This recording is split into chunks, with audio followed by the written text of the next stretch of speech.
Hey guys, this is Comic Uno. It's time to do a review for The Extraordinary X-Men Issue 1. Before I start talking about this issue, just want to give you guys a couple updates. Of course, I have Comic Uno episode 119, and that's the show where I review all the comics I read this week in one show, and here are the exclusive comics. We got Citizen Jack Issue 1, Rowan Ruins Issue 2, Grim Fairy Tales Issue 116, Paper Girls Issue 2, Batman and Robin, Issue 5. We Stand on Guard, Issue 5. Green Arrow, Issue 46. Detective Comics, Issue 46. Nova, Issue 1. Unfollow, Issue 1. Survivors Club, Issue 2. And The Dark Side Wars Superman, Issue 1. So if you want to go check out all those reviews, go to Comic Uno, episode 119. Let's start talking about The Extraordinary X-Men, Issue 1. So this is the new direction for the X-Men, Lemire's run and Ramos's run on the X-Men. So Bendis is over. You could go check out my Uncanny X-Men issue 600 review if you want to learn more about how it ended and if it connects here. But let's start talking about this issue. Cover's cool. We get to see who's going to be on the roster for the X-Men, which is going to be Storm, Colossus, Iceman, Illyana, Nightcrawler, Jean Grey, and Old Man Logan. So interesting roster. And yeah, I actually like Ramos's artwork a lot, and I think it fits the X-Men. I like the way, like even here, like the way they did the paneling here. The one thing I guess I can nitpick is when characters are far away, there tend to be not as much detail as I would like. But overall, I think Ramos's art fits this style of the book. But let's see what's going on with the story. So with this issue, we get to see really introduction of this roster of the X-Men. And what's going on in the X-Men world 9 months after Secret Wars, which is, for some reason now, the Inhuman gas is affecting mutants. It didn't happen, 2 years ago when, like, Miss Marvel got her powers. Somehow it's affecting them now.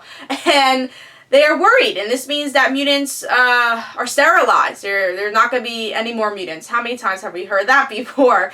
So there's not going to be any more mutants, and, Storm is now the leader of this version of the X-Men, and she's trying to gather up as many X-Men as possible to help her on a crusade to get as many mutants to her and to try to cure this Inhuman thing going on. And I already told you the roster, and really this whole issue is about rallying up the roster. You see where everyone's at 9 months later, 8 months later, post-Secret Wars, and they're all kind of doing their own thing. And again, Storm just wants to reunite the X-Men, want to show people that X-Men are good people, that the mutants shouldn't be hated. And then the cliffhanger, again, something I already knew, is that Wolverine is alive. But it's really not Wolverine, it's Old Man Wolverine. He's a different version of Wolverine, but there's a Wolverine on this team. And also Jean Grey's going to college, so that's going on. What did I think about this issue? I thought it was an okay issue, but I want to talk a little bit about the faults first. I just feel like it's a little repetitive. I feel like we've seen this before. It's like everything we've seen of the X-Men except new roster. And honestly, I want a direction where, like, some people are accepting mutants. Because at this point, it's kind of hard to believe that everyone in the world hates mutants. Everyone. There's not one person that likes them. It's all humans just hate mutants. It would be a cool direction to see some people accepting mutants, but then you see, bigots who don't like mutants. And then you can see, like, kind of the world kind of changing. Gives you a little hope. But you never really see that, and here it's just kind of continuing things you thought in issue 600 they corrected, because, spoiler alert if you haven't read issue 600, but I have to connect it because it came out in the same week.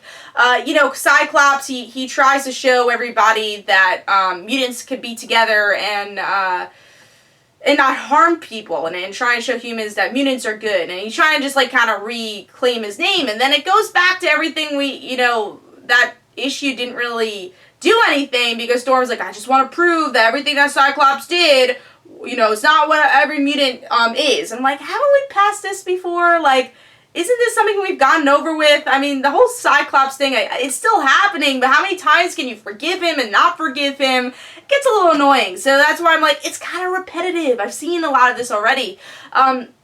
But I do like the roster. That's something I liked about the issue, especially Jean. I really liked that she was trying to get a new life. It's something that we haven't seen with the character. It's something we haven't seen in a while with a mutant, is someone trying to have a normal life, especially with the X-Men.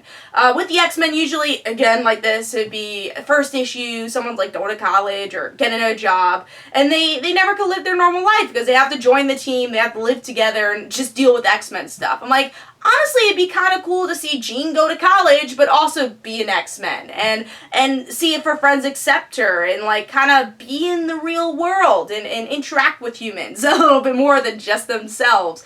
They might go that direction. We don't know what the next issue will bring. Maybe Jean will balance college and X-Men life, but I just have a feeling it's not going to go that direction. So overall, it's an okay issue. I like the way they introduced everybody, but again, it's stuff I've seen before. But I do like the artwork a lot, and I'm going to keep picking up, see where it goes, because I do like the roster. So Extraordinary X-Men issue 1 gets 3.5 stars. I thought it was okay. So hope you guys enjoyed. This is Comic Uno. Don't forget to follow me on Twitter. Don't forget to like my Facebook page. Also, in the description below, there's links for my comic book, Like Father, Like Daughter. And don't forget to like the Facebook page of Like Father, Like Daughter. I'll see you guys later.